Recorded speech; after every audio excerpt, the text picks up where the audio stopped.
बैंगन का भरता, बाटी और चोर की कहानी। बहुत पुरानी बात है। एक राज्य में एक राजा राज्य करता था। राजा के महल के पास सब्जी का बागान था। राजा के महल की सब्जियां इसी बागान से जाती थी। राजा को बैंगन बहुत पसंद था। राजा ने नए किस्म की प्रजाति का बैंगन अपने बागान में लगवाया। जब बैंगन की फसल आई तब राजा ने सोचा कि बैंगन का भरता और बाटी का खाना रखा जाए, जिसमें महल के सभी मंत्री, सैनिक और कर्मचारी शामिल होंगे। रसोइयों ने बड़े जतन से बैंगन का भरता और बाटी बनाए। खाना बहुत स्वादिष्ट था। राजा सहित महल के सभी लोगों ने जी भरकर बैंगन भरता और बाटी का मजा लिया। राजा का एक प्रिय मंत्री था, उसे भी बैंगन भरता और बाटी बहुत पसंद आए। उसने कुछ खाना अपने घर के लिए भी रख लिया। मंत्री जब अपने घर पहुंचा तो उसने खाना अपनी पत्नी को भी चखाया। मंत्री की पत्नी को भी बैंगन भरता और बाटी बहुत पसंद आए। खाना खत्म हो गया किंतु उसका जी नहीं भरा। मंत्री की पत्नी ने मंत्री से कहा, मुझे बैंगन भरता और बाटी बहुत पसंद आए, मुझे राजा के महल के यही बैंगन ला देना तो मैं भी भरता बना लूंगी और हम जी भरकर बैंगन का भरता और बाटी खाएंगे। मंत्री को पता था कि राजा को बैंगन बहुत पसंद है और अगर कोई महल से बैंगन की चोरी करता है तो राजा उसे कठोर सजा देगा। मंत्री बोला, भगवान, ये राजा के बागान के बैंगन हैं, इन्हें जो भी तोड़ता है राजा उसे कठोर से कठोर दंड देता है।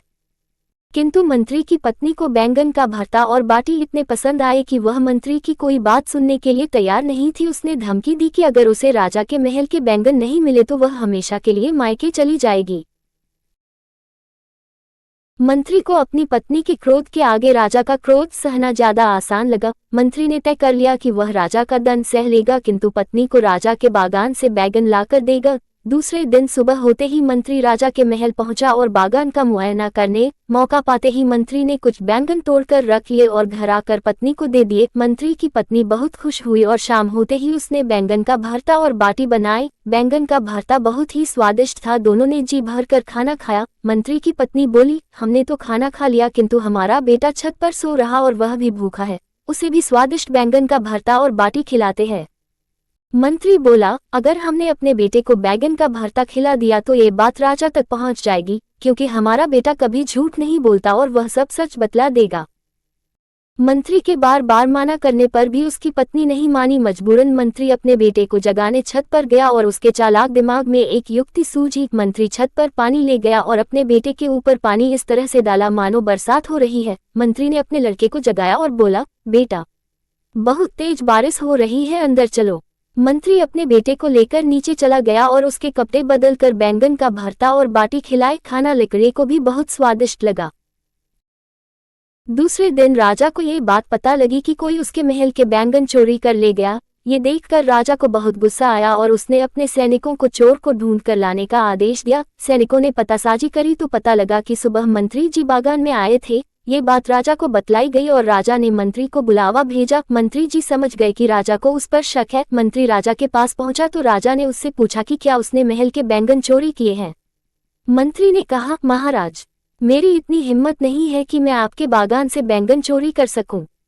राजा को पता था कि मंत्री का बेटा कभी झूठ नहीं बोलता है। उसने मंत्री के बेटे को बुलाया और पूछा, बेटा, कल तुम्हारे घर में खाने में क्या बना था। मंत्री के बेटे ने बतला दिया कि कल रात उनके घर बैंगन का भरता और बाटी बनी थी। लड़के की बात सुनकर सभी को यकीन हो गया कि मंत्री ने ही बैंगन चोरी किए हैं और अब उसे कठोर दंड मिलेगा। राजा मंत्री से बोला, मंत्री जी, कल सुबह आप बागान गए और आपके बेटे की बातों से यह सिद्ध हो गया कि आपने ही बैंगन चोरी किए हैं। मंत्री बोला, महाराज, इससे पूछिए कल रात मौसम कैसा था। राजा को कुछ अजीब लगा किंतु उसने मंत्री के बेटे से कल रात के मौसम के बारे में पूछा। मंत्री का बेटा बोला, महाराज, कल रात बहुत तेज बारिश हो रही। राजा बोला, कल रात में मौसम खुला हुआ था और बारिश की एक बूंद नहीं गिरी। तभी मंत्री बोला, महाराज, यही तो मैं आपसे बतलाना चाह रहा था। दरअसल परसों जब मैं महल से बैंगन भरता और बाटी खाकर गया था तब मैंने यह बात अपने घर में बतलाई और बतलाया कि बैंगन का भरता और बाटी बहुत स्वादिष्ट थे। तभी से बालक बैंगन का भरता भांगता हुआ सो गया और सपने में कुछ भी बड़बड़ा रहा था और बैंगन भरता और बरसात होने की बात कर रहा है। राजा ने ये जानते हुए कि मंत्री की बैंगन चोर है, मंत्री को छोड़ दिया और मंत्री की बुद्धिमानी का कायल हो गया। शिक्षा, बुद्धि से बड़ी मुसीबत को टाला जा सकता है।